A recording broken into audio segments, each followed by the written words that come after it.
Olá, pessoal. Espero que vocês estejam bem. Hoje a gente não pôde contar com a participação do Aleph, pois por questões de força maior, enfim, problemas pessoais, ele não pôde gravar esses dias, tanto que a gente não teve nem o pós-jogo de Cruzeiro e São Paulo, mas tudo bem, já passou, então a gente nem vai comentar agora. Mas eu gostaria de trazer um pouco da minha opinião sobre a janela de transferências e como foi a atuação do São Paulo. Acredito e espero que o Aleph também consiga trazer a opinião dele sobre isso, porque ele estava bem ansioso, bem animado, acho que como todos os São Paulinos, para ver se a gente conseguir alguma oportunidade. Bom, vamos falar de duas contratações. Bom, a primeira delas é o Rigoni, que eu acho que é a mais fácil da gente comentar, né? No caso, eu vejo como uma contratação mediana, teve bons números bons números. Ela também teve resultados medianos na sua primeira passagem, mas agora vem com mais experiência e acredito que possa contribuir muito com o time, ainda mais no nosso atual cenário em que a gente não tem banco, a gente não tem um elenco, enfim, né? Isso considerando que ninguém mais se lesione e que os lesionados estão em processo de recuperação, mas parte deles não voltam nem esse ano.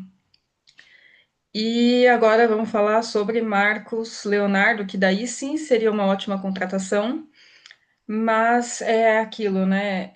Ninguém trabalha de graça, a gente sabe que, enfim, jogadores têm seus valores e, assim, a nível de dinheiro mesmo, valor de mercado. E o São Paulo não é competitivo, isso já era fato, não tem dinheiro, não tem como contratar. Eu entendo, eu tive. Aliás, como diz o Aleph, que eu sou uma pessoa pessimista, mas na verdade eu sou uma pessoa bem realista. Qualquer negociação não é feita da forma que o São Paulo fez, pelo menos essa é a minha maneira de ver as coisas. Então, por exemplo, primeiro que o São Paulo, não sei quem vazou essa informação dessa negociação, mas aparentemente, claro que provavelmente poderia ter tido o mesmo desfecho, porque ainda assim o São Paulo não teria condições de pagar o que estavam pedindo, mas também não acho que deveriam ter feito esse alarde todo. De algum modo, essa informação vazou, todo mundo começou a publicar, e ao mesmo tempo ficamos sabendo que mais clubes estavam interessados, e aí a gente não sabe até que ponto realmente estavam pedindo X valor e se não estavam pedindo X menos um, por exemplo. Então, acredito que no meio dessa negociação possa ter tido um tipo de valorização do Marcos Leonardo. E, bom, enfim, talvez por isso as coisas tenham dado errado. É aquilo, mesmo que o São Paulo tivesse conseguido fazer essa aquisição, eu teria sido, eu não vou falar contra, mas é aquilo, né? Como é que vai pagar, né?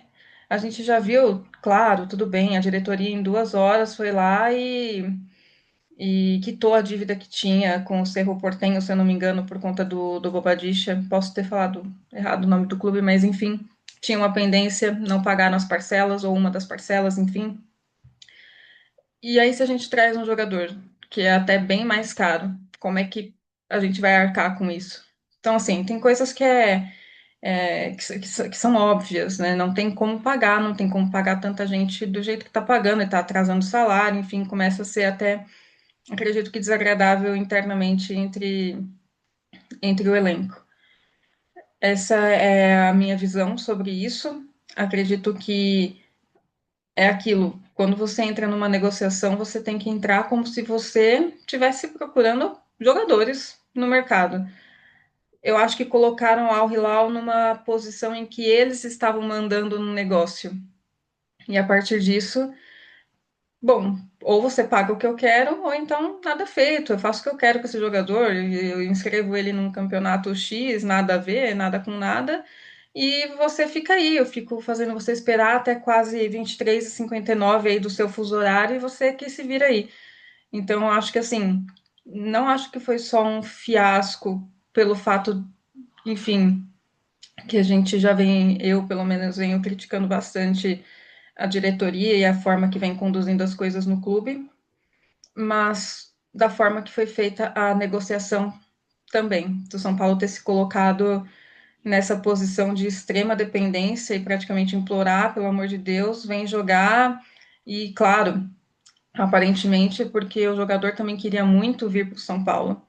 E isso é algo que Claro, né? Nós, como torcida, sempre vamos valorizar isso, mas ao mesmo tempo a gente sabe que as coisas não são assim. Existem muitas pessoas interessadas em tudo que envolve jogador. Então, isso é um ponto de alerta para que nós, torcida, não criemos tanta expectativa assim, porque a gente sabe como são as coisas, né? A gente está cada vez mais evidente o trabalho da diretoria e como as coisas são feitas. Por exemplo, surgiram, inclusive, se eu não me engano, até rivais começaram a ir atrás dele.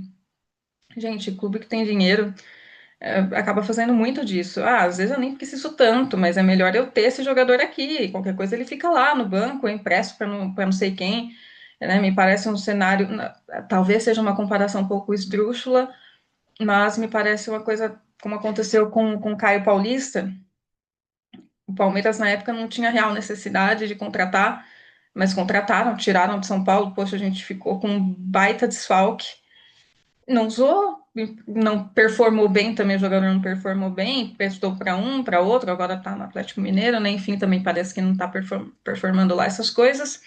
Então, assim, é óbvio que quando você coloca um jogador, você acabou elevando o valor, o preço ali do jogador. Vai todo mundo atrás dele, é isso aí. E o Al Hilal aproveitou a oportunidade, segurou, né, até o último ali. Infelizmente, o São Paulo caiu nessa e muita gente criou expectativa, enquanto que eu já estava falando desde a. Isso era o quê? Até meio-dia, 1 hora da tarde ali, que isso não ia rolar. Tava na cara que não ia dar certo. Era mais um desejo que não se concretizou, porque, enfim, gente, o São Paulo não tem condições financeiras de arcar com um jogador de peso, pelo menos não por enquanto. Tem que entender aí internamente o que está acontecendo. Mas é isso. Espero que vocês fiquem bem e a gente se vê.